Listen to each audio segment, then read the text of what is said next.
ആരും നടക്കാത്ത താടകാവനത്തിൽ ചെന്നപ്പോൾ താടകയെ വധിക്കേണ്ട കാര്യം വിശ്വാമിത്രൻ പറഞ്ഞു.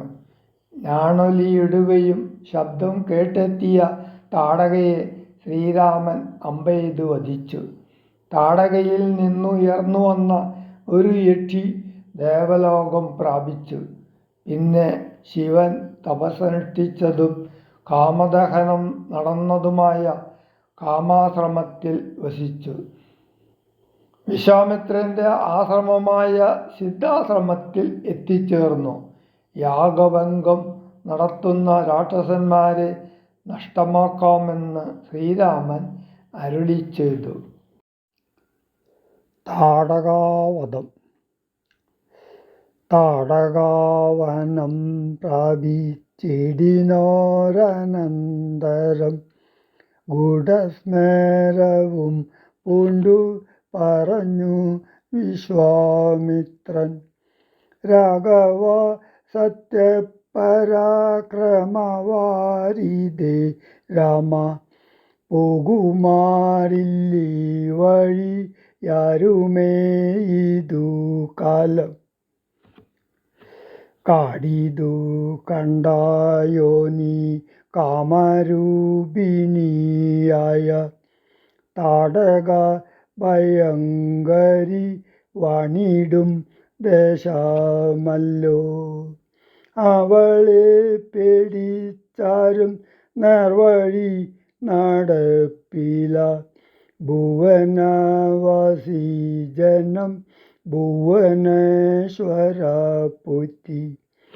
കൊല്ലണമവളെ നീ വല്ല ജാതിയോ മതി, നില്ലൊരു ദോഷം എന്നു മാമുനി പറഞ്ഞപ്പോൾ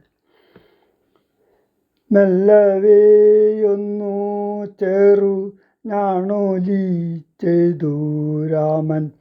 എല്ലാ ലോകവും ഒന്നു വിറച്ചിതതു നേരം. ചെറുഞാണൊലി കേട്ടു കോപിച്ചു നിശാചരി.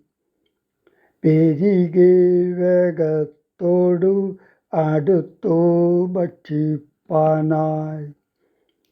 അന്നേരമൊരു ശരം അയച്ചു രാഘവനും. ചെന്നു താടകമാരിൽ കൊണ്ടിതു രാമബാണം. പാരതിൽ മല ചിറകറ്റു വീണതുപോലെ ഘോരരൂപിണിയായ താടക വീണാളല്ലോ. സ്വർണരത്നാഭരണ ഭൂഷിതഗാത്രിയായി സുന്ദരിയായ യക്ഷി തന്നെയും കാണായി വന്നു. ശാപത്താൽ നക്തഞ്ജരിയായൊരു യക്ഷി താനും പ്രാപിച്ചു ദേവലോകം രാമദേവാനുജ്ഞയാ.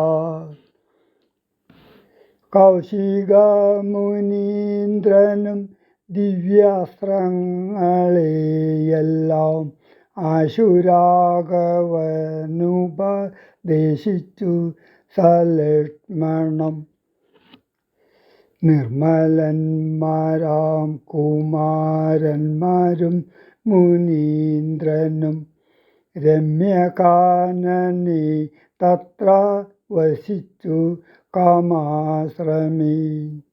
രാത്രിയും പിന്നിട്ടവർ സന്ധ്യാവന്ദനം ചെയ്തു യാത്രയും തുടങ്ങിനാർ ആസ്തയാ പുലർക്കാലേ.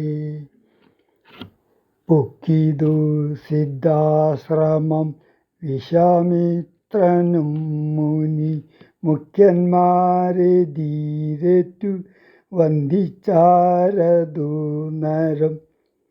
രാമലക്ഷ്മണന്മാരും വന്ദിച്ചു മുനികളെ. പ്രേമമുൾക്കൊണ്ടു മുനി മാരും സൽക്കാരം ചെയ്താർ. വിശ്രമിച്ചനന്തരം രാഘവൻ തിരുവടി വിശ്വാമിത്രനെ നോക്കി പ്രീതി പൂണ്ടരുൾ ചെയ്തു. താപസോത്തമ ഭവാൻ ദീക്ഷിക്കായാഗമിനി താപം കൂടാതെ രക്ഷിച്ചിടുവാൻ ഏതു ചെയ്തും.